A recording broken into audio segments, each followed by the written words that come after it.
Chairman Jordan, members of the committee, thank you for addressing FBI malfeasance and allowing me to speak today. Aside from that point of gratitude, I'm sad, I'm disappointed, and I'm angry that I have to be here to testify about the weaponization of the FBI and DOJ. Weaponization against not only its own employees, but against those institutions and individuals that are supposed to protect the American people. I am here today because even though I am wrongfully suspended from the FBI, I remain duty-bound to the American people to play my small role in rectifying these issues. After all, I never swore an oath to the FBI. I swore an oath to the Constitution. I've served my nation and community my entire adult life, first in the United States Army, then as a police officer, and lastly as an FBI special agent.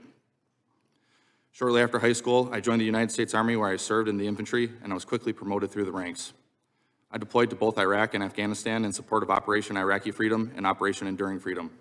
I served in the historic 101st Airborne Division. I received the Combat Infantryman's Badge, which is awarded to those infantrymen who engage in ground combat with our nation's enemies. The Army's official motto is, "This will defend."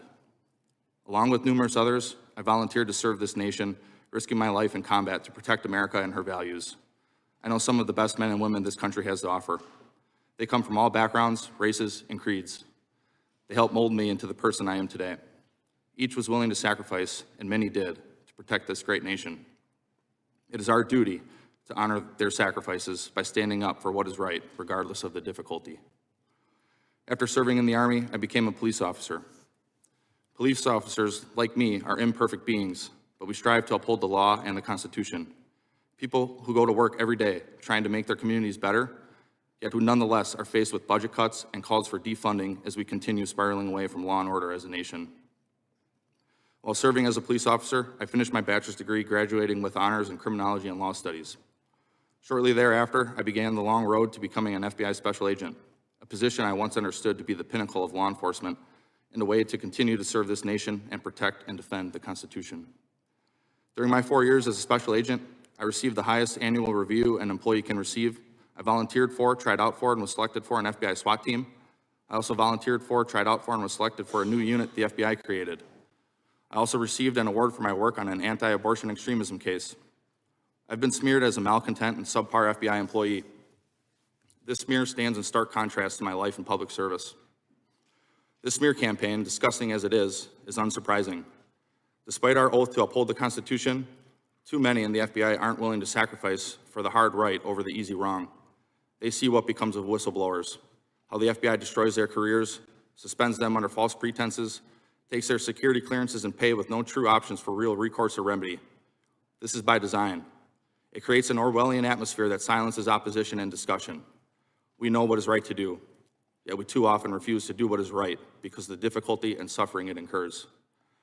I couldn't knowingly continue on this path silently without speaking out against the weaponization I witnessed, even if it meant losing my job, my career, my livelihood, my family's home, and now my anonymity. It's up to members of this committee, current and former FBI employees, and indeed all Americans to ensure that the weaponization of our own government against the people comes to an end, no matter the personal cost. As James Madison prudently opined, in framing a government which is to be administered by men over men, the great difficulty lies in this. You must first enable the government to control the governed, in the next place, oblige it to control itself. The safeguards currently in place at the FBI are clearly inadequate and must be reworked to protect whistleblowers and others who are inappropriately targeted. The FBI can extract whatever they want from me. I'm willing to bear that burden. I've sworn to defend this country from enemies, both foreign and domestic, even if that means sacrificing my life. I've lived that oath out since first enlisting in the Army, consistently saying, "Here am I, send me." My oath, however, did not include sacrificing the hopes, dreams, and livelihood of my family, my strong, beautiful, and courageous wife, and our 4 sweet and beautiful daughters who have endured this process along with me. In weaponized fashion, the FBI allowed me to accept orders to a new position halfway across the country. They allowed us to sell my family's home. They ordered me to report to the new unit when our youngest daughter was 2 weeks old.